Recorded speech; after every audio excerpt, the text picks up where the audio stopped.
오늘 같이 함께 나눌 말씀은요, 열왕기상 18장 19절에서 24절까지 그리고 41절부터 45절까지인데요. 지금 앞에서는 19절부터 24절까지만 읽을게요. 뒤는 어차피 이따가 읽게 됩니다. 열왕기상 18장 19절부터 24절까지 한 번만 먼저 읽도록 하겠습니다. 제가 21절이라고 해놨었네요. 근데 21절까지만 읽어도 괜찮아요. 21절까지만 저희 그러면 읽도록 하겠습니다. 읽겠습니다. 시작. 그런즉 사람을 보내 온 이스라엘과 이세벨의 상에서 먹는 바알의 선지자 450명과 아세라의 선지자 400명을 갈멜산으로 모아 내게로 나아오게 하소서. 아합이 이에 이스라엘의 모든 자손에게로 사람을 보내 선지자들을 갈멜산으로 모으니라. 엘리야가 모든 백성에게 가까이 나아가 이르되 너희가 어느 때까지 둘 사이에서 머뭇머뭇하려느냐. 야훼가 만일 하나님이면 그를 따르고 바알이 만일 하나님이면 그를 따를지니라 하니 백성이 말 한마디도 대답하지 아니하는지라. 아멘. 여기까지만 읽어도 충분할 것 같아요. 왜냐면요, 24절에는 이제 불살르는 그 대결을 하자라고 하는, 다 알고 계시죠? 이 이야기요. 그렇죠? 하도 많이 들어서 이미 알고 있을 것 같습니다. 오늘의 말씀의 제목이 있는데요, 말씀의 제목을 먼저 한번 따라하고 나서 그 다음에 말씀을 나눠보도록 하겠습니다. 말씀의 제목 한번 따라하겠습니다. 믿음의 승부 850대 1. 한 번 더 따라할까요? 믿음의 승부 850대 1. 오늘따라 왜 이렇게 긴장되는지 모르겠어요. 휴가가 따와서 그런가? 뭔가 이제 처음 설교하는 것처럼 뭔가 모르게 긴장됨이 있는데, 여러분들께서 좋은 표정과 같이 함께 나누는, 말씀을 나누는 행복감을 함께 누리면서 잘 풀려질 수 있을 거라는 믿음으로 한번 그냥 시작해 보도록 하겠습니다. 오늘 이 말씀은요, 아까 앞에만 읽어도 이미 모든 분들이 대충 무슨 이야기인지 잘 아시는 것처럼 모두가 이 엘리야의 850대 1을 이미 잘 알고 계신다고 가정하고 말씀을 나누겠습니다. 자세히 하나하나 안 하고요, 읽긴 읽을 건데 막 넘어가도록 하겠습니다. 왜요? 잘 알고 있을 거라고 가정하기 때문에요. 많이 들었으니까. 그래서 오늘은 사실은 이 18장부터 19장까지 쭉 긴 이야기를 쭉 읽어가면서 그 안에서 어떠한 이야기가 우리에게 주어지는가를 나눠보려고 하는데요, 중간중간에 중요한 이야기들이 많이 있어요. 사실은요, 18장, 19장이면요 설교 한 3달은 할 수 있을 것 같아요.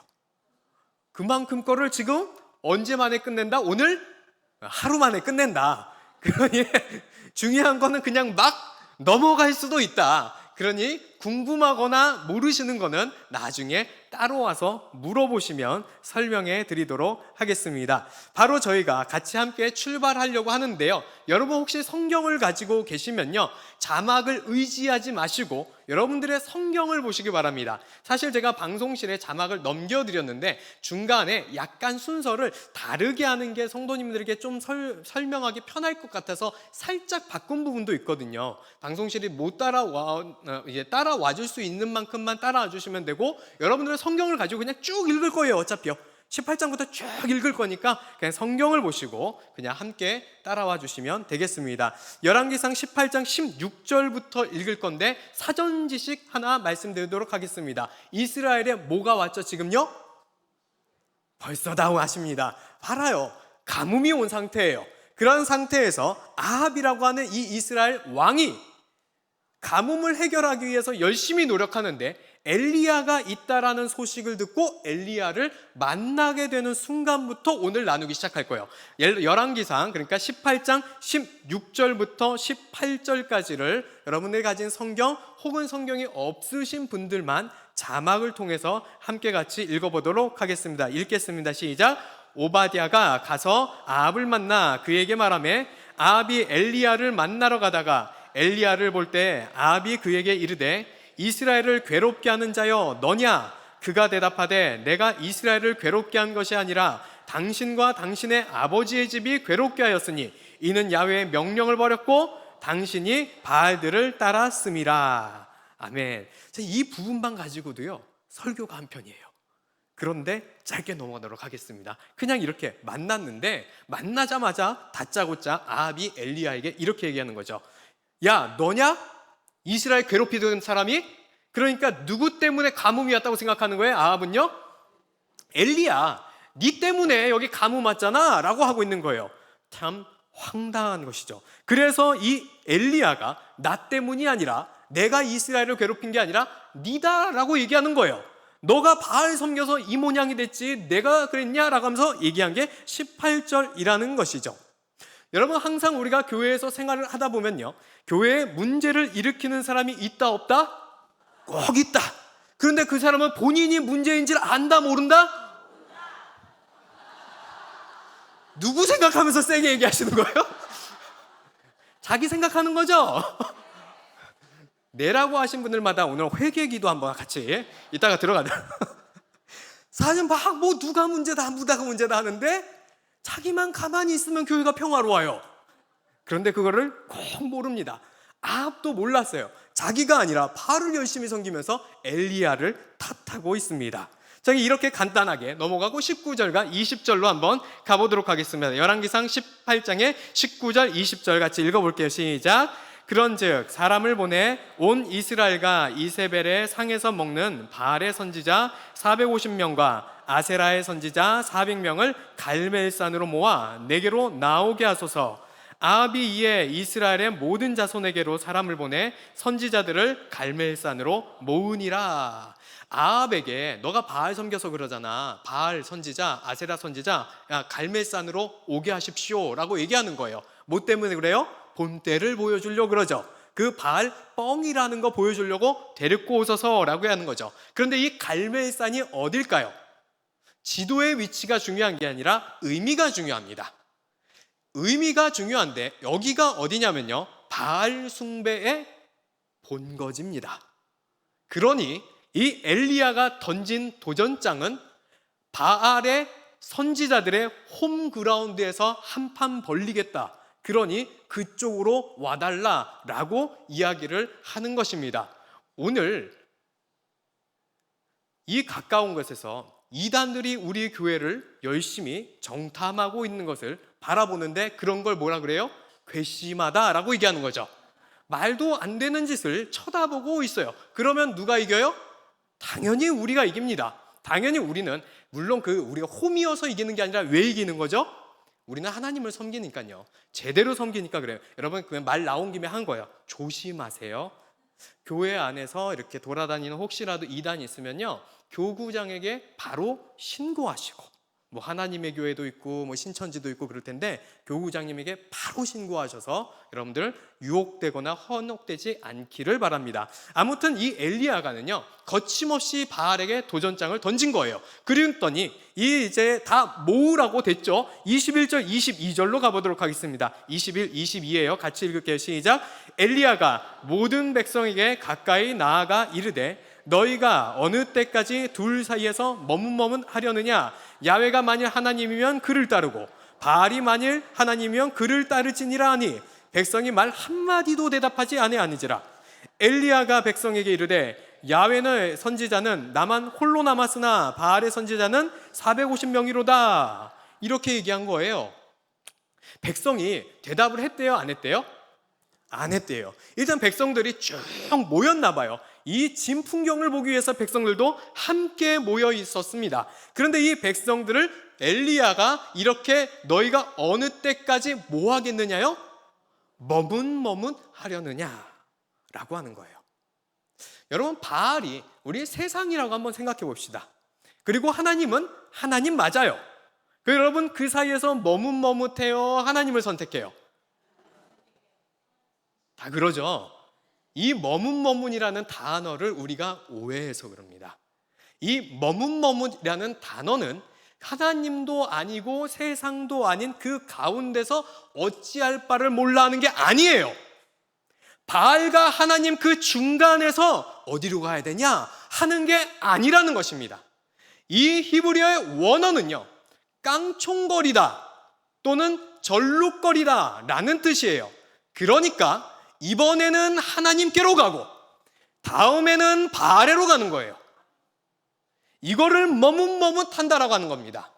그러니까 금요 예배 때는 그리스도인인데 토요일은 세상이 되는 거예요. 다시 주일이 됐더니 그리스도인이 되고 월요일 날 출근했더니 이게 머뭇머뭇하다라는 뜻입니다. 어때요? 우리하고 관련이 없는 단어인가요? 상당히 관련이. 여러분 집에 가서 여러분들 늘 대부분은 솔직히 그래요. 신실하셔서 집에 가면은 맨날 잠들기 전까지 기도하시고 TV를 안 보고 말부씀만 보시겠지만 TV 보는 사람이 있더라고요. TV 본다는 게 잘못인 게 아니라 그 속에서 우리가 세상에서 빠져들어가는 시간 따로 있고 하나님과의 시간을 따로따로 가지며 우리의 가치관이 왔다 갔다 할 때가 많이 있어요. 여러분 돈 좋아하십니까? 안 좋아하시는 것 같은데 이따가 제가 나가면서 걷도록 하겠습니다.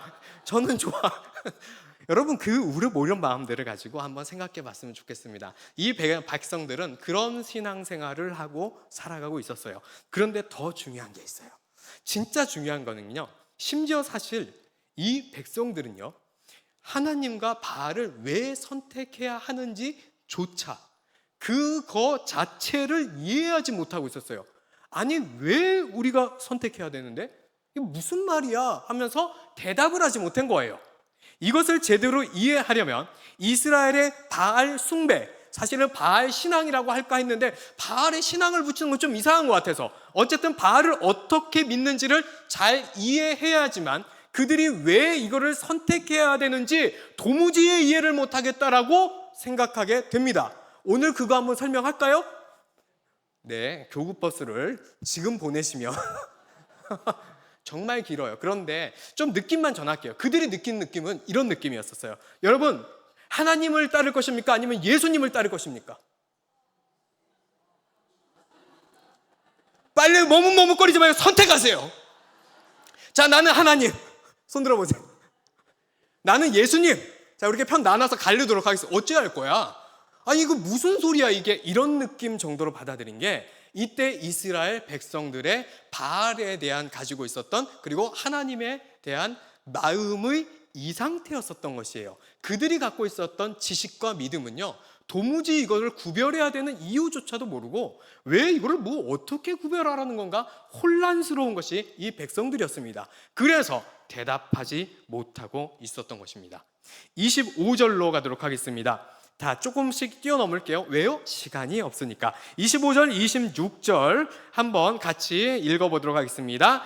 엘리야가 바알의 선지자들에게 이르되 너희는 많으니 먼저 송아지 한 마리를 택하여 잡고 너희 신의 이름을 부르라. 그러나 불을 붙이지 말라. 그들이 받은 송아지를 가져다가 잡고 아침부터 낮까지 바알의 이름을 불러 이르되 바알이여 우리에게 응답하소서 하나 아무 소리도 없고 아무 응답하는 자도 없으므로 그들이 그 쌓은 제단 주위에서 뛰놀더라. 자, 먼저 엘리야가 야 니네가 많으니까 먼저 해봐 라고 한 거죠. 그러니 드디어 홈팀이 먼저 공격을 하기 시작합니다. 드디어 제사를 위해서 불을 내려주소서 하면서 열심히 기도를 하기 시작한 거죠. 그랬더니 응답이 없다라고 얘기한 거예요. 제가 그 다음에 27절에는 이런 말씀이 나오는데요. 제가 자료를 넘기지 않아서 제가 읽어드리겠습니다. 여러분 성경 보세요. 정오에 이르러는 엘리야가 그들을 조롱하여 이르되 큰 소리로 부르라. 그는 식인즉 묵상하고 있는지 혹은 그가 잠깐 나갔는지 혹은 그가 길을 행하는지 혹은 그가 잠이 들어서 깨워야 할 것인지 라고 엘리야가 조롱을 하죠. 이게 뭐냐면요, 원래 바알을 섬기도 있었던 사람들이 응답이 없잖아요. 그러면 그 바알 선지자들이 꼭 이렇게 얘기했어요. 지금 우리 신께서 묵상 중이십니다. 지금 우리 신께서는 잠시 나가셨습니다. 잠시 길을 돌아다니고 계셔서 잠깐 주무시고 계셔서 응답이 안 온 거니 응답 올 때까지 기도하십시오. 이게 그들이 했던 얘기예요. 그래서 지금 엘리야가 그 말 그대로 따라하면서 조롱하고 비아냥거리는 거예요. 그래 묵상하고 있나 보다, 어디 나갔나 보다, 길을 행했나 보다, 잠이 들었나 보다. 야 깨워야 할 때니까 더 큰 소리로 기도해야지. 열정적으로 뜨겁게 다시 바알 삼창하고 우리 뜨겁게 기도하자. 바알이여 바알이여. 그렇게 해보라고 막 하면서 조롱했었던 것이죠. 제 28절, 29절 가보도록 하겠습니다. 이에 그들이 큰 소리로 부르고 그들의 규례를 따라 피가 흐르기까지 칼과 창으로 그들의 몸을 상하게 하더라. 이같이 하여 정오가 지났고 그들이 미친 듯이 떠들어 저녁 소재에 드릴 때까지 이르렀으나 아무 소리도 없고 응답하는 자나 돌아보는 자가 아무도 없더라. 목이 쉬도록 기도하고 막 열심히 기도해서 뭐 이런 상태가 될 줄 알고 열심히 기도했는데 아무도 돌아보는 사람이 없다고 합니다. 심지어 몸을 상하게까지 하면서. 우리식으로 이해하기 굉장히 쉬운 것들이 있어요. 우리는 몸을 상하게 하지 않으니까요. 금식하고 새벽 밤낮으로 부르짖으며 기도하는 것이라고 생각해 보시면 얼추 그 느낌을 좀 이해는 할 수 있지 않을까 싶습니다. 그런데 이 이야기는요, 다 읽고 나서 이따가 나누어 보도록 하겠습니다. 자, 이렇게 해도 응답이 안 되니까요, 누구의 차례가 왔습니까? 엘리야의 차례가 왔습니다. 여기서부터가 제가 넘겼었던 순서가 조금 다를지도 모릅니다. 그러니까 아마 늦게 따라올 수도 있을 텐데 여러분들은 성경을 봐주시면 좋겠습니다. 열왕기상 18장 33절부터 35절을 먼저 읽어가면서 그냥 순서대로 좀 쭉 보려고 합니다. 열왕기상 18장 33절부터 35절 말씀입니다. 또 나무를 벌리고 송아지를 각을 떠서 나무 위에 놓고 이르되 통 넷에 물을 채워다가 번제물과 나무 위에 부으라 하고 또 이르되 다시 그리하라 하여 다시 그려야 하니 또 이르되 세 번째로 그리하라 하여 세 번째로 그리하니 물이 제단에 두루 흐르고 도랑에도 물이 가득 찼더라. 유명한 이야기죠. 불 붙여야 되는데요, 기름 부어요, 물 부어요? 물 부으라고 합니다. 37절, 38절도 이제 드디어 엘리야가 기도하기 시작하죠. 기도하는 부분 같이 37절과 38절도 읽어보겠습니다. 시작. 야훼여 내게 응답하옵소서, 내게 응답하옵소서. 이 백성에게 주 야훼는 하나님이신 것과 주는 그들의 마음을 되돌이키심을 알게 하옵소서 하며 이에 야훼의 불이 내려서 번제물과 나무와 돌과 흙을 태우고 또 도랑에 물을 핥은지라. 이야, 기가 막힙니다. 그쵸? 이 이야기가 있고 나서 어떤 이야기로 진행됩니까? 40절, 41절입니다. 볼게요. 엘리야가 그들에게 이르되 바알의 선지자를 잡되 그들 중 하나도 도망하지 못하게 하라 하매 곧 잡은지라. 엘리야가 그들을 기손 시내로 내려다가 거기서 죽이니라. 엘리야가 아합에게 이르되 올라가서 먹고 마시소서, 큰 비 소리가 있나이다. 아멘. 이러고 나서 뒤에 제가 처음에 나눴었던 두 번째 본문이었었던 비 내리는 이야기가 쭉 진행이 되는 거죠. 여러분 통쾌하십니까? 끝입니다. 850대로 1, 850대 1 싸워서 승. 아멘. 끝. 아, 목사님 지금부터 그럼 기도하는 건가요? 속이 다 시원하네요. 오랜만에 참 은혜되는 설교를 해주시니 좋으시나요? 무엇을 기도하고 오셨나 봐요. 반전이 있을 거라고 기대하고 오신 것 같아요. 지금부터 그렇다면 진짜 이야기를 같이 한번 나눠보도록 하겠습니다. 42절부터 나오는 손바닥만한 이제 구름 이야기, 여러분들 많이 들어보셨을 겁니다. 손바닥이 아니라 사실은 손만한 구름입니다. 손바닥 하면 뭔가 조금 더 작아 보이기도 한데 손만한 구름이에요. 손만한 구름을 보고 나서 이제 비가 올 거라고 생각했었던 그 엘리야의 믿음의 엘리야의 믿음이 얼마나 대단한가. 그렇게 엘리야가 믿음을 가지고 기도했더니 큰 비가 내리더라는 이야기로 자연스럽게 흘러갑니다. 한번 보도록 할까요? 42절부터 44절 말씀을 같이 한번 읽어보도록 하겠습니다. 18장 42절 44절입니다. 아합이 먹고 마시러 올라가니라. 엘리야가 갈멜살 꼭대기로 올라가서 딸개에 꿇어 엎드려 그의 얼굴은 무릎 사이에 놓고 그의 사환에게 이르되 올라가 바다 쪽을 바라보라. 그가 올라가 바라보고 말하되 아무것도 없나이다. 이르되 7번까지 가라. 7번까지 이르러서는 그가 말하되 바다에서 사람의 손만한 작은 구름이 일어나나이다. 이르되 올라가 아합에게 말하기를 비에 막히지 않도록 마차를 갖추고 내려가소서 하라 하니라. 그리고 45절에 큰 비가 내리죠. 이렇게 말씀에 내립니다. 손만한 구름, 그거 하나 보고도 날씨가 쨍쨍한데 3년간 비가 온 적이 없는데 그것만 보고도 믿으니까 기적이 일어난다. 지금까지 우리가 읽었었던 이 엘리야의 엄청난 기적의 이야기 아닐까요? 그런데 한번 생각해 봤으면 좋겠습니다. 참 이상합니다. 성경을 읽는데요. 하나님의 말씀인 성경을 읽는데요. 하나님보다 엘리야와 그 믿음만 생각납니다. 하나님이 하나님을 전하고 싶어서 성경 말씀에 자신을 기록하고 있는데요. 우리는 그 엄청난 믿음을 가졌었던 엘리야와 그 믿음 때문에 어떠한 기적이 일어났는가? 그것이 우리의 마음속에 사로잡혀서 우리의 모든 것들을 그곳 가운데로 쏠리게 하고 있다는 것입니다. 심지어 어떻게 했습니까? 850대 1로도 부족해서 물을 제단에 붓습니다. 그런데도 불이 붙어요. 그런 이야기들을 가지고 우리가 이 말씀을 보지 않았나요? 솔직해졌으면 좋겠어요. 그 믿음 가져야 한다라고 이 말씀 우리가 수도 없이 읽지 않았습니까? 이것은요, 지금 나왔었던 이 열왕기상 18장을 읽었었던 이 내용이에요. 진짜 중요한 얘기를 중간중간 있는 것들을 다 빼놓고 내가 보고 싶은 그 기적의 이야기만 발췌해서 본 겁니다. 그러니 정말 성경이 말하고자 하는 이야기로부터 많이 벗어나 있어요. 그래서 아까도 기대하신 것 같은데 그 이야기를 지금부터 차곡차곡 이야기하려고 합니다. 먼저 질문을 드립니다. 이 이야기가 850대 1이 맞습니까? 목사님 맞는데요? 이렇게 그쵸? 18장 19절에 보면은 이렇게 나오죠. 그런즉 사람을 보내 온 이스라엘과 이세벨을 상에서 먹는 바알의 선지자 몇 명일까요? 450명. 아세라의 선지자는요? 400명. 모아서 갈멜산으로 오게 하소서. 몇 명 왔어요? 맞네요. 목사님 산수를 못 하시나 봐요.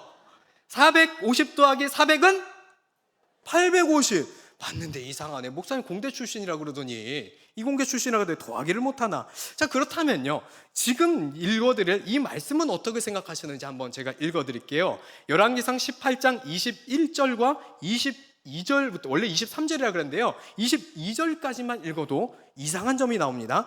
엘리야가 모든 백성에게 가까이 나아가 이르되 너희가 어느 때까지 둘 사이에서 머뭇머뭇 하려느냐. 아까 읽었던 거죠. 야훼가 만일 하나님이면 그를 따르고 바알이 만일 하나님이면 그를 따를지니라 하니 백성이 말 한마디도 대답하지 아니하는지라. 엘리야가 백성에게 이르되 야훼의 선지자는 나만 홀로 남았으나 바알의 선지자는 450명. 지금 누구랑 싸우고 있어요? 바알 선지자. 850이에요? 450이에요? 아세라 선지자 이야기는 안 나옵니다. 바알 선지자 450명만 나와요. 뭐 아세라 400명은 주변에서 구경을 하고 있었는지, 뭐 어쨌든 오긴 왔는데 별 영향가가 없어서 기록을 안 했는지 모르겠지만 어쨌든 간 지금 우리가 기록된 글씨는 450이라는 거예요. 그런데 주변에 와가지고 대충 구경하면서 있었다 칩시다. 그런데 우리가 먼저 봐야 되는 건 450명인데 왜 우리는 850이라고 할까요? 이거를 더한 게 잘못이라는 게 아니라, 그 숫자가 잘못이라는 게 아니라 더하고 싶은 그 마음이 뭐냐는 거예요. 굳이 450이 아니라 850이라는 숫자로 만들고 싶었던 그 마음이 뭐냐고 질문을 드리고 싶은 겁니다. 우리의 마음 가운데는요, 450대 1보다 850대 1이 더 있어 보이잖아요. 더 큰 기적 같잖아요. 여러분, 혹시 이게 이렇게 드라마틱한 이야기로 만들어가지고 더 크게 느껴지는 게 성경이 전하고자 하는 이야기일까요? 이것은요, 본문이 전하고자 하는 이야기와도 별로 상관이 없고 성경 전체적인 메시지에게도 많이 벗어난 이야기입니다. 성경 전체적으로 보면요, 그런 이야기에 다른 진짜 이야기를 다 심어놨는데 우린 그거를 제껴버리고 850만 눈에 들어온다는 것입니다. 여러분 한번 생각해 봤으면 좋겠습니다. 850이라는 숫자가 중요하면 뭐하러 850 합니까? 한 8억 5천 하죠, 그냥. 안 그래요? 아니, 숫자가 그렇게 중요하면요, 한 850억 대 1 하면 되잖아요. 근데 왜 굳이 850이라고 해요? 아니, 왜 굳이 450이라고 해요? 숫자에 관심이 있는 게 아니라는 거예요. 지금 성경이 전하고자 하는 것은요, 그 당시에 있었던 선지자들의 숫자 팩트 그대로를 기록하고 있고, 진짜 전하고 있는 중심 메시지를 담고 있는데, 우리는 거기에 시선이 안 가고 이거를 어떻게 하면 더 기적을 크게 느껴서, 우와, 엘리야처럼 믿음이 계시면 450이 아니라 850대 1로 이긴대, 우와, 그런 믿음을 가져야 돼, 여러분 그렇게 기도하세요 하기 위해서 그것을 바라보려고. 지금 이 이야기는요, 어떤 이야기냐면요, 하나님께서요, 잘 기억하세요, 다 아는 얘기인데요, 그걸 놓치고 있을 뿐이에요. 들으면 하나도 안 신선합니다. 오늘도 여러분에게 늘 우리는 신선한 얘기가 없이 시시한 얘기밖에 전하지 못하는 저입니다. 새로운 걸 모르거든요. 자, 이 이야기의 진짜 중요한 이야기는요, 하나님께서 하나님 되심을 스스로 증명하고 있는 이야기지 다른 이야기가 아니라는 것이에요. 그래서 그 하나님이 가뭄도 자신이 통치하고 비도 본인이 통치하며 세상의 모든 것들을 내가 주관하는 나 하나님이다, 이거를 얘기하고 싶어서 기록한 이야기이지, 엘리야가 믿음 많이 가지면 850대 1로도 이겼습니다 라는 것을 기록하기 위해서 적혀진 부분이 아니라는 것입니다. 450명의 선지자가 제 아무리 난리를 쳐도 헛된 우상은 아무것도 못하며 진짜 하나님 나 야훼가 이 세상의 통치자라는 것을 알려주고 싶었던 이 이야기입니다. 모르셨나요? 아니죠. 그런데 우리는 왜 이거를 계속 850을 이길 수 있는 방법을 여기에서 체득하려고, 여기서 한번 습득해 보려고 이 말씀을 늘 보기만 했을까요? 그래서 말씀드리는 겁니다. 850명, 그것을 더해서 숫자가 어떻다, 이런 자체가 문제가 아니라 이 이야기를 어떻게든 850으로 만들어서 믿음이 어떠한 큰 기적을 일으키는가에만 관심을 갖고 있는 그 기적 자체에 꽂힌 우리의 마음이 안타깝다라고 나누고 싶은 겁니다. 중요한 것들을 하나씩 찾아보도록 하겠습니다. 지금부터 계속 찾아볼게요. 여러분들에게 궁금하다 그랬으니 최대한 빨리 하되 그래도 시간을 들이더라도 하나씩 찾아보도록 하겠습니다. 18장 30절 말씀을 한 절 보도록 하겠습니다. 18장, 열왕기상 18장 30절 말씀입니다. 시작. 엘리야가 모든 백성을 향하여 이르되 내게로 가까이 오라. 백성이 다 그에게 가까이 가매 그가 무너진 야훼의 제단을 수축하되. 요런 글귀 기억하시나요? 850대 1에 이런 글귀 기억하시나요? 제단에 물 붓기 전에요, 엘리야가 먼저 했었던 것이 있었는데 무너진 제단을 다시 복원하는 일이 있습니다. 그러니까 기적이 중요한 것이 아니라 그것보다 진짜 중요한 것을 먼저 하는데요, 무너진 신앙을 올바로 세우고 무너진 제사를 올바로 세우고 무너진 예배를 회복하는 것, 그것이 정말로 중요한 것임을 30절에 명백히 기록하고 있는데 요건 안 보이고 오늘 금요철에 와가지고 이따 목사님 빨리 기도 시간 주세요, 주여 삼창하고 오늘 복 달라고 기도해야 되거든요, 응답받고 가야 되거든요, 이게 중요해버려요. 우리 금요 성령 대망회가 이 예배가 온전한 예배로 회복되어야 되는 거, 그거에 관심 많이 있으시죠? 응답받는 거 말고 이 예배가 진짜 온전히 세워져야 되는 거, 그거에 관심 가져달라는 거예요. 응답 못 받아도 솔직히 괜찮습니다. 오늘 예배드리고 하나님만 기뻐하시면 됐죠. 그 예배가 온전히 세워지는 게 지금 엘리야가 그 어떠한 일도 하기 전에 제일 먼저 한 일이라는 것이에요. 기적도 좋고 물론 그것이 바라고 그 힘 없으면 살아가지 못할 것 같은 것이 우리의 삶이기도 하지만, 예배에 있어서의 가장 중요한 것은 온전한 예배로, 온전한 신앙으로 회복하는 것이 우선이고 가장 중요하다는 것을 잊지 않았으면 좋겠습니다. 전에 말씀드린 것처럼 예배 2 안 했죠? 나중에 언젠간 하겠죠. 뭐라고 했었죠? 예배의 주인의 자리에 누가 앉아 있다고요? 우리가 앉아 있다고요. 언제부터 주인이 바뀌었는지 모르겠는데 예배의 주인이 내가 되어 있어요. 나 복 받는 거, 나 은혜 받는 거, 나 편안한 예배.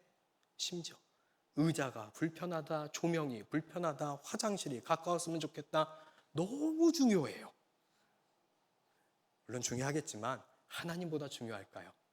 이것보다 우리가 먼저 나오는 얘기, 어떻게 하면 우리 주인 되신 하나님께 집중할 수 있을까요? 왜 우리는 이런 이야기가 없을까요? 에 대한 질문을 던졌던 게 지난번 말씀의 나눔이었었습니다. 우리는 늘 이래서 불편하다, 저래서 불편하다, 심지어 항의를 할 때도 있지만 사실 따지고 보면 우리가 불편한 것과 하나님 예배하는 것이 무슨 상관일까요? 우리가 편안해야지 하나님 예배를 받으시는 건가요? 신발을 벗고 양반다리 올리면, 발이 시원해지면 하나님께 영광이 되나요? 흠양하는 다른 게 상상이 되죠. 뭐가 올라가나? 냄새라고 하시는데 흠양하는 냄새. 우리가 하나님만 편하시면 되고 하나님만 기뻐하시면 되는 게 예배의 우선인데, 언제부터 우리는 은혜 받기 위해, 복 받기 위해, 문제 해결받기 위해 모두가 신앙이, 예배고 기도도 전부 다 하나님의 수단이 되어 내 생각, 내 생활에, 내 삶에 뭔가를 끼쳐주고 능력 주시고 복 주시기를 원하는 하나님이 수단이 되어버리는 신앙을 하고 있지는 않을까요? 반대가 돼야 됩니다. 우리가 수단이에요. 우리가 도구예요. 어떤 도구요? 하나님의 기쁨이 되는 수단과 도구가 우리가 되어서 하나님이 기뻐하시는 삶을 살겠다라고 결단하는 것이 신앙생활임을 결코 잊지 않았으면 좋겠습니다. 그런데 이 이스라엘 백성들도요, 우리랑 똑같이 신앙생활을 했나 봅니다. 복 받기 위해서 열심히 하나님 섬기고 열심히 바알도 섬겼습니다. 그러다 보니 자연스럽게 중요한 거 빼먹은 두 번째 것이 또 나오게 됩니다. 열왕기상 18장 31절 말씀인데요, 같이 한번 읽어보도록 하겠습니다. 시작. 야곱의 아들들의 지파의 수요를 따라 엘리야가 돌 12개를 취하니 이 야곱은 옛적에 야훼의 말씀이 임하여 이르시기를 내 이름을 이스라엘이라 하리라 하신 자더라. 돌을 12개를 갖고 와요. 그리고 야곱을 나중에 이름 바꿔주죠. 하나님이요. 뭘로 바꿔줘요? 뭘로 바꿔준다고요? 이스라엘. 정답입니다. 야곱을 하나님께서 부르셔서 이스라엘로 바꿨었던 옛 추억들을 떠올리며 돌을 12개를 갖고 옵니다. 그러면 이 돌 12개는 뭘 얘기하는 걸까요? 12지파 그냥 이렇게 얘기하는 걸까요? 아니요. 12지파 맞는데요, 이 진짜 깊은 이야기는요, 여호수아 4장으로 가봐야 진짜 그 의미를 제대로 한번 확인해 볼 수가 있습니다. 여호수아 4장 1절부터 3절까지 말씀인데요, 여러분 성경을 넘기지 마시고 이거는 자막을 의지하여 우리가 한번 보도록 하겠습니다. 여호수아 4장 1절부터 3절 말씀을 같이 한번 읽어보도록, 나오겠죠? 아니면 제 소리를 의지해 주시면 됩니다. 왜냐하면 제가 순서를 바꿨잖아요.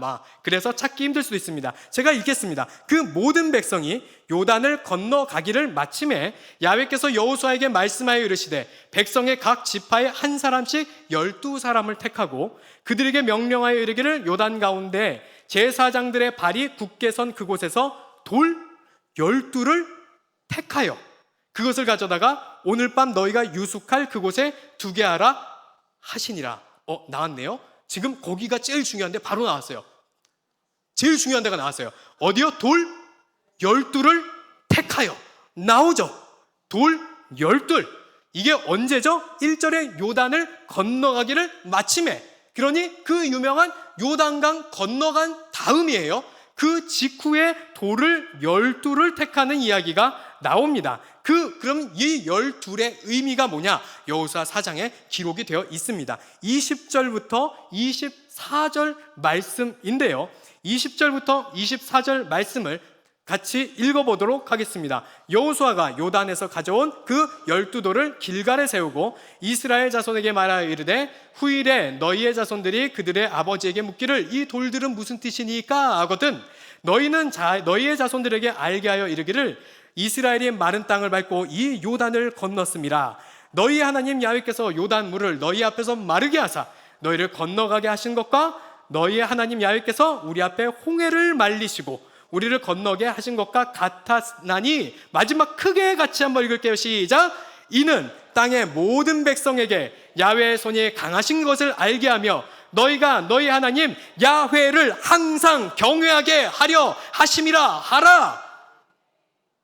돌을 12개를 세우고 그 12돌이 뭐냐고 물어보는 이스라엘 후손마다 이것은 하나님을 늘 경외하라라는 의미다라고 전하라라고 세웠다는 것입니다. 이것은 4장 7절에도 나와 있습니다.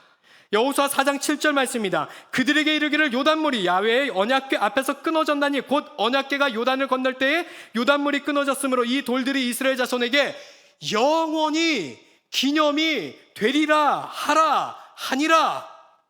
돌을 12개를 세워놓고 건너게 하신 하나님의 그 은혜를 기념하며 영원토록 하나님을 잊지 말며 경외하라.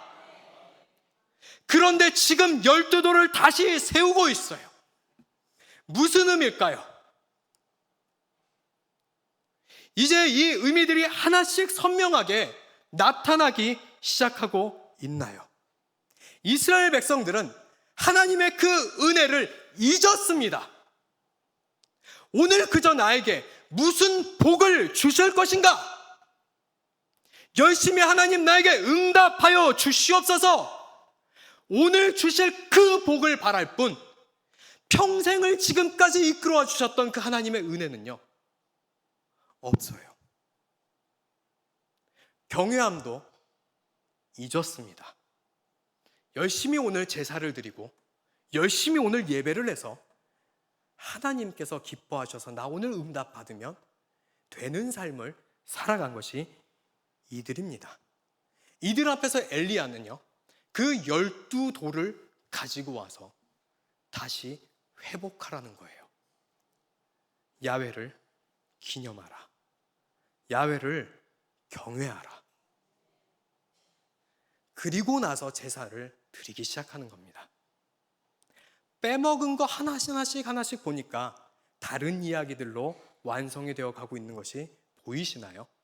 그렇다면 제일 중요한 마지막 이야기인데요, 마지막 이야기가 깁니다. 그래도 나눠야 될 것 같아서 나눠보도록 하겠습니다. 사실 진짜 오늘 이야기 중에 가장 중요한 것 같아서 그래요.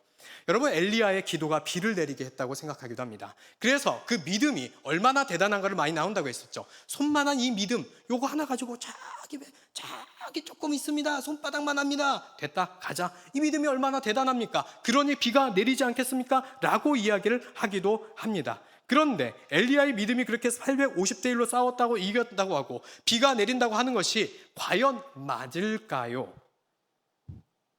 850대 1도 아니고요, 설득하게 얘기하면요, 하나님 대 바알인 1대1이지 엘리야가 자꾸 초점이 된다니까요. 엘리야가 싸웠어요? 하나님이 하신 거잖아요. 하나님 대 바알 1대1이라고요. 아니, 바알은 없는 존재니까 1대 빵이에요. 그렇게 봐야 돼요. 근데 우린 자꾸 엘리야를 집중하니까 850이라고 그래요. 그래서 그 믿음이 있으니까 비가 내렸다고 합니다. 그러면 그 믿음, 과연 그것 때문에 일어났을까? 열왕기상 18장 1절에요 우리가 다 놓치고 있는 놀라운 이야기가 있어요. 읽었는데 그냥 지나간 이야기가 있습니다. 그 기가 막힌 이야기 성경 피고 계실 테니까요, 18장 1절, 우리가 오늘 읽기 시작한 것보다 더 먼저 나오는 그 1절 이야기를 한번 읽어볼까요? 읽어보겠습니다. 시작. 많은 날이 지나고 제3년에 야훼의 말씀이 엘리야에게 임하여 이르시되 너는 가서 아합에게 보이라. 내가 비를 지면에 내리리라. 누가 비를 내리신다고요? 엘리야가 기도해서 그 믿음으로 비 내리겠어요?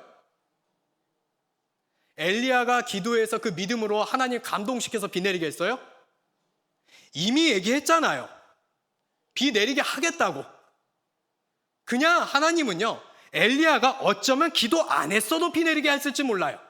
하나님은 이미 비를 내리게 하겠다고 원래부터 작정하셨고, 엘리야가 기도를 해서 비를 내린 것이 아니라 그 비와 기도와 상관없이 하나님은 자신의 주권적 통치대로 그 엘리야를 통하여 전할 메시지를 전하며 하나님은 비를 내리게 하셨다라는 것입니다. 뭔가 꼬이기 시작하지 않으십니까? 도대체 그러면 어떻게 해야 되나요, 목사님? 어디서부터 어떻게 생각해야 됩니까? 혹시라도 믿음에 대해서, 기도에 대해서 다시 한번 처음부터 잘 배우고 싶다라는 마음이 들고 계시지는 않으시나요? 저는요, 한 가지의 진풍경이라고 생각합니다. 주일날 열심히 와서 다 기도를 받으러 와요. 교구실에 꽉 찹니다. 그게 잘못됐다는 게 아니에요. 그런데 기도를 해달라고 꽉 찼는데요, 성경이 궁금해서, 말씀이 궁금해서 그만큼 찾아올까요? 별로 없더라고요. 말씀이 궁금해서, 신앙을 배우고 싶어서 찾아오는 분들은요, 많지가 않아요. 참 특이하다면 특이하고 안타깝다면 안타까운 것 같습니다. 이 믿음 이야기 한번 같이 이야기해 보도록 하겠습니다. 여러분, 이 이야기를 제대로 알려면요, 마가복음 11장 23절부터 24절 말씀 한번 봐야 되는데요, 마가복음 23장 24절 같이 여러분 이미 다 달달 외운 이야기입니다. 읽어보겠습니다. 시작. 내가 진실로 너희에게 이르노니 누구든지 이 산더러 들리어 바다에 던져지라 하며 그 말하는 것이 이루어질 줄 믿고 마음에 의심하지 아니하면 그대로 되리라. 그러므로 내가 너희에게 말하노니 무엇이든지 기도하고 구하는 것은 받은 줄로 믿으라. 그리하면 너희에게 그대로 되리라. 아멘. 목사님, 뭐 맞네요. 믿으면 된다고 하지 않습니까? 너무 좋은 말씀 아닙니까? 아멘이 저절로 나오는 말씀이죠. 그런데 이 말씀 전에 무슨 말씀이 있을까요? 마가복음 11장 20절에서 22절 말씀을 같이 보도록 할까요? 읽겠습니다. 그들이 아침에 지날 때 무화과 나무가 뿌리채 마른 것을 보고 베드로가 생각나서 여짜오되 라삐어 보소서, 저주하신 무화과 나무가 말랐나이다. 예수께서 그들에게 대답하여 이르시되 하나님을 믿으라. 그리고 나서 아까 이야기가 믿은 그대로 될 거다, 의심하지 말라, 이야기 나온 거예요. 맞는데요? 그러니까 우리가 열심히 기도하면 하나님께서 응답하시리라고 믿으면 되는 거잖아요. 절대 의심하면 안 되는 거 맞잖아요. 그렇죠? 근데 왜 목사님은 이상하다고 할까요? 목사님이 이상한 것 같은 그 이상한 느낌이 들어요. 그래서 그 이상한 거를 같이 한번 찾아보도록 하겠습니다. 오늘 23절 24절 굉장히 유명한 얘기니까요, 그 말씀 틀린 거 아니에요. 그대로 믿고 따르시면 됩니다. 근데 중요한 것은요, 믿으면 그렇게 된다는데 뭘 믿냐는 거예요. 뭘 믿냐는 거예요. 자, 이 22절에 나온 예수께서 그들에게 대답하여 이르시되 마지막에 하나님을 믿으라 나오죠. 하나님 우리의 모든 것을 다 들어주실 거라고 믿는 것 같은데요, 원어 제가 그림 파일 하나 드렸거든요. 예, 헬라어입니다. 자, 무슨 소리인지 모르시겠죠? 그냥 쉽습니다. 에헤테 피스틴데우스라는 얘기입니다. 뭐냐면요, 처음에 에헤테예요. 발음들이 그래요, 얘네들은요. 저 말이 바로 같다라는 뜻이에요. 저게 무슨 소리인지 몰라도요, 이해하기 굉장히 쉬운 게 있어요. 이게 주석에 있는 걸 제가 캡처해 왔거든요. 밑에 영어로 뭐 V, 뭐 X, 뭐 이렇게 VM 뭐 이렇게 적혀 있죠. 이런 것들을 통해서 쉽게 이해할 수 있어요. V 동사라는 거예요. M 명령어라는 거예요. 그러니까 같다라는 게 아니라 뭐예요? 가져라 라는 게 되겠죠. 그 다음에 뒤에 나오는 피스티는 피스토스, 믿음에 대한 건데, 믿음을 뭐라고 얘기하느냐? N 명사예요. A 목적어예요. F 여성형이에요. S 단수예요. 그러니까 믿음을이에요. 마지막에 데우스 뭘까요? 데우죠. 데우스가 아니라 데우죠. 이건 뭐라고 읽어야 될까요? 뭘까요? N 명사입니다. G 소유격이에요. M 남성형, S 단수입니다. 그러니까 이것을 한국말로 번역하면 하나님의예요. 하나님을 믿으라가 아닙니다. 하나님의 믿음을 가져라. 이게 이 본문의 원어가 선포하고 있는 이야기라는 것이에요. 왜 이것이 너무나도 중요하냐? 우리는 믿음을 뭐라고 생각하나요? 우리 쪽으로부터 뭔가 출발하는 믿음, 내가 열심히 믿으면 뭔가 응답이 되고, 내가 열심히 믿으면 하늘에서 뭐가 막 내려오는 거, 그렇게 생각합니다. 그러니까 내 쪽에 있는 믿음이 굉장히 중요하다고 생각해요. 그런데 무엇을 가지라고요? 하나님 쪽에 있는 그 믿음을 가지라라는 것이에요. 이 말은 무엇이냐면요, 하나님으로부터 오는 믿음, 하나님으로부터 오는 약속, 하나님으로부터 오는 그 계획, 하나님으로부터 오는 그 말씀, 그 속에 있는 모든 것들을 신뢰하라는 거예요. 전혀 다른 이야기입니다. 하나님을 믿으라가 아니라 하나님의 소유격이에요. 그 믿음을 너희는 가지라라는 것입니다. 그 믿음이 있으면 믿음에 따라 일어나는 일들이, 성경에 기록된 일들이 일어나게 된다라고 이야기하고 있는 것입니다. 그런데 우리는 그것이 아니라 자꾸 우리 쪽에서 출발하는 어떤 믿음이 단련을 해서 막 열심히 훈련해가지고 믿음이 세지면 응답받을 수 있는 능력이 있다라고 자꾸 생각하고 있지는 않습니까? 우리 쪽에서 뭔가를 잘 믿으면 오늘 기적이 일어난다라고 생각하고 있지는 않습니까? 하나님을 믿으라는 번역은 문제 해결, 하나님의 기적을 베풀어 주실 것을 믿어라 라는 것이 아닙니다. 그러니까 우리의 소망과 우리가 원하는 것을 믿음대로 기도하면 반드시 들어주신다는 것을 믿으라는 것이 결코 아닙니다. 하나님을 믿으라, 사실 번역 최고입니다. 너무 잘했습니다. 우리가 오해할 뿐이에요. 하나님을 믿으라는 것은요, 하나님을 전적으로 신뢰하라는 뜻이에요. 그분이 무엇을 하든지 전적으로 신뢰하라는 것입니다. 살 거라고 하면 사는 거고 죽을 거라고 하면 죽으라는 겁니다. 그 모든 것들을 다 믿으라는 것이 하나님을 믿으라는 것이에요. 내 머리로 이해가 가든 가지 않든 하나님께서 하시는 모든 것이 옳다고 믿으라는 것입니다. 그것이 믿음이고 그 믿음을 가진 엘리야이기 때문에 아까 18장 1절에 뭐라고 했다고요? 내가 이 기근인데 가뭄했는데 태양 쨍쨍 내린데 하나님께서 내가 이제 비 내리게 할란다. 엘리야가 그거를 믿었어요, 안 믿었어요? 믿었어요. 그게 믿음이라는 겁니다.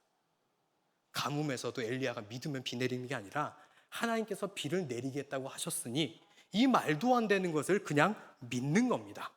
하나님께서 만약 10년간 더 가뭄이 계속돼서 너도 죽고 다 죽을 거다 하면 어떻게 하면 돼요? 믿으면 되는 겁니다. 그게 믿음인 것입니다. 자, 그럼 비는 그렇다 치고 그러면 불은 안 그러는데요? 목사님, 이상한데요? 제단의 불은 왜 내렸을까요?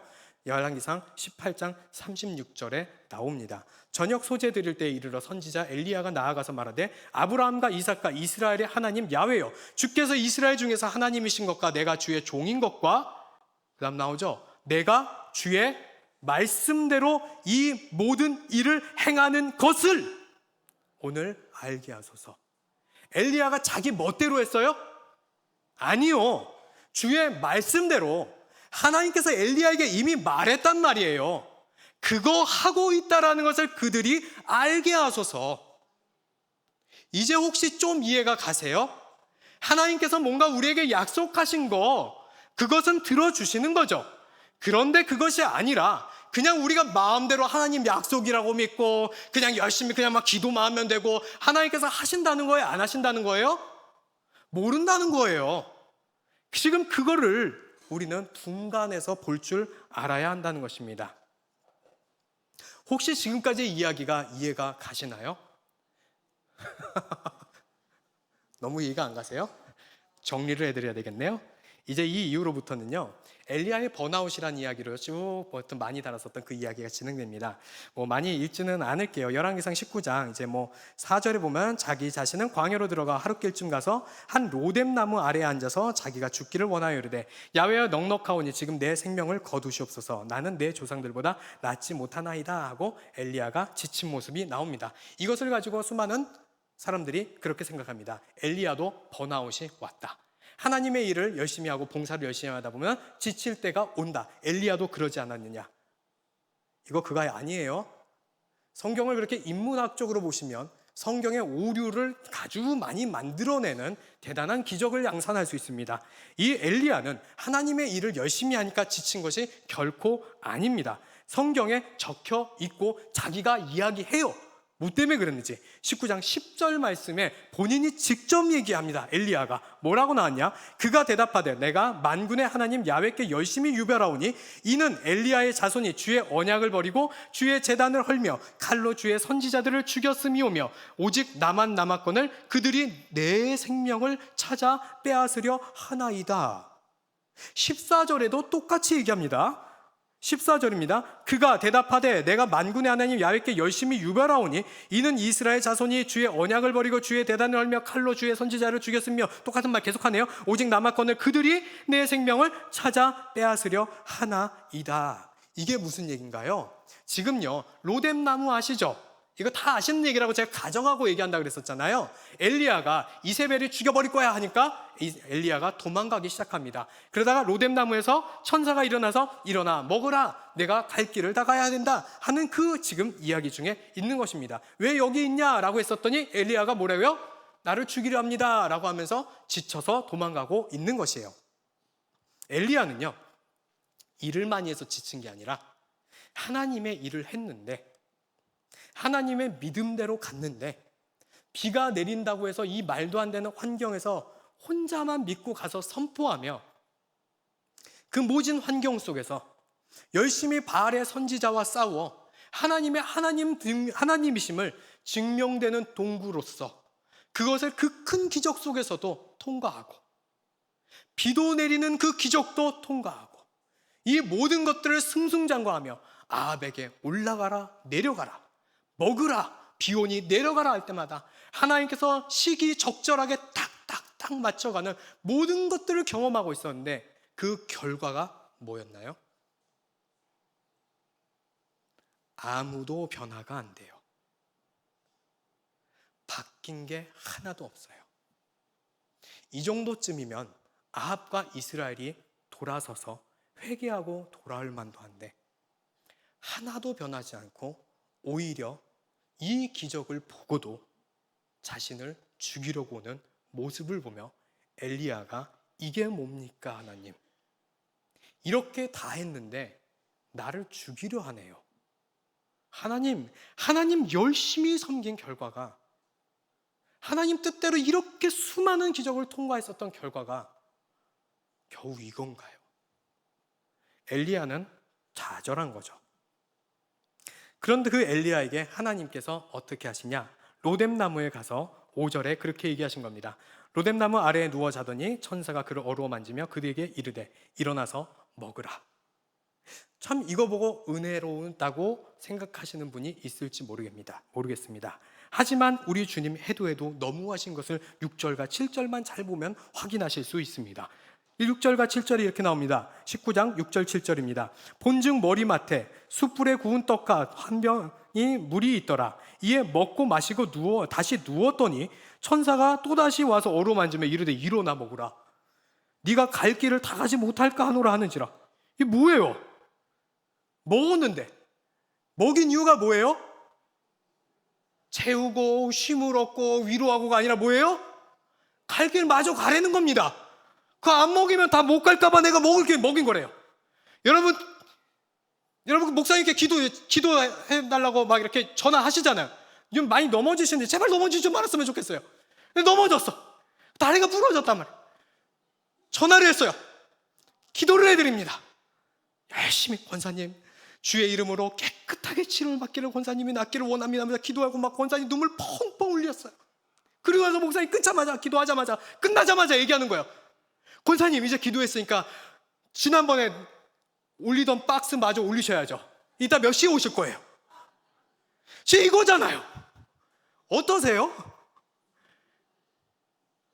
기도 안 해주면 권사님 그거 안 올까봐 기도해드렸어요. 위로가 되십니까? 이 교구장 언제 발령나나 그 날만 손꼽아 그 다음부터 기다리고 있다가 새 교구장이 오시는 그 첫날 가서 안수 받을 거잖아요. 지금 이런 날이 이고 있는 것이에요. 에이 뭐 그래도 이렇게 이끌어서 호렙산 가가지고 또 거기서 위로받자. 잘 다시 볼게요. 19장 15절부터 16절 말씀도 한번 같이 보도록 하겠습니다. 야훼께서 그에게 이르시되 너는 내 길을 돌이켜 광야를 통하여 다메섹에 가서 이르거든 하사엘에게 기름을 부어 아람의 왕이 되게 하고 너는 또 nim시의 아들 예후에게 기름을 부어 이스라엘의 왕이 되게 하고 뭐 그런가 보다 합니다. 또 아벨 무홀라 사밧의 아들 엘리사에게 기름을 부어 너를 대신할 선지자가 되게 하라. 여러분 지금 보고 계시는 이 본문은요, 엘리야가 선지자에서 잘리는 장면을 보고 계십니다. 힘들어요 하나님, 이게 뭐예요 이게 도대체, 열심히 했더니 이거는 좀 아닌 것 같아요 했더니 그래 그럼 그래 괜찮아, 너 벌써 다음 사람 있어, 교체할게. 여러분 지역장님을 그만두겠다고 찾아오면 어떻게 해야 됩니까? 지역장님 다시 한번 생각해 보세요. 우리 교구에는 지역장님이 계시지 않으면 교구가 무너집니다. 해야 되지 않겠습니까? 속으로는 내심 이 말만을 기다렸어도 그렇게 말하면 어떻게 돼요? 통산교회로 옮겨갑니다. 그러니까 붙들고 정말 해도요, 해줘야 돼요. 그런데 지금 하나님 보세요, 힘듭니다 했더니 바꿔줄게 하면서 즉시 교체가 돼요. 너 아니어도 원래 있었어, 대기자 있었으니까 바로 교체하면서 지역장을 싹 교체해버립니다. 오늘 그 자리에서 그 말 듣고 내일 왔더니 전산에 이미 바뀌어 있어요. 그냥 내가 갑자기 서리 집사야, 지역장이 아니라. 어떠십니까? 그 다음부터의 성경 본문은요, 엘리사에게 인수인계에 들어가는 이야기들이 나옵니다. 그리고 엘리야는 결국 해오리 바람에게 끌려 올라가게 되죠. 여러분 해오리 바람에 올라가는 것이, 끝까지 장수하지 못하고 올라가는 것이 은혜라고 생각하시는 분들도 계십니다. 그러시죠? 그런 분들에게, 혹시 그러신 분들이 계시다면 집에 들어가시다가 토네이도 한번 불어서 차량이 통째로 날아가는 은혜가 있기를 간절히 축복해 드릴 수 있을 것 같습니다. 엘리야의 삶은 이렇게 그냥 마무리되었습니다. 이야기를 정리해 봅니다. 믿음이란 뭘까요? 내가 믿는 대로 이루어진다는 것이 믿음일까요? 믿음이란 하나님이 인도하시는 삶, 그 모두를 믿는 것이 믿음임을 결코 잊지 않았으면 좋겠습니다. 사실 이 이야기 하고 싶어서 성경의 수많은 근거들 들어서 이야기한 것입니다. 때론 풍족하게, 때로는 가난하게, 때로는 건강하게, 때로는 아프게도, 때로는 기쁨도 행복도, 하지만 또 때로는 눈물도 슬픔도 있지만 그 안에서 여전히 우리는 하나님을 배신하지 않고, 일부러 배신이라는 단어를 써봤어요. 등 돌리지 않고, 눈물밖에 없는 오늘 하루였지만 그 속에서 여전히 하나님을 찬송할 수 있는 삶, 그것이 믿음임을 꼭 기억했으면 좋겠습니다. 여러분 하나님을 전적으로 신뢰하시길 바랍니다. 그가 나를 오늘 회오리 바람에 토네이도에 실려서 데려가신다 할지라도 그것이 하나님께서 나에게 주신 최고의 삶의 축복임을 믿어보는 것입니다. 오늘 말씀의 제목은 제가 850대 1을 힘주어 얘기했지만, 믿음의 승부 850대 1이라고 했었지만, 오늘 말씀의 제목의 이 850은요 사실 바알과 아세라 제사장을 더해서의 850이 아닙니다. 바로 850에 꽂혀 있는 우리의 좀 뭔가 틀어진 신앙을 말하고 싶었습니다. 그 850입니다. 기적 그 자체에 꽂혀 850이라는 숫자에 모든 마음을 빼앗겨버린 우리의 생각에 맞서서 싸우시는 일, 하나님의 참된 진리를 전하고 싶었습니다. 오늘 이 밤토록 이렇게 밤에 이토록 성경을 통해서 우리에게 신앙의 회복을 외치고 계시는 하나님, 오늘은 우리의 마음속에 있었던 850이 져버리고 한 분 하나님이 승리하는 날이시기를 예수님의 이름으로 축복합니다.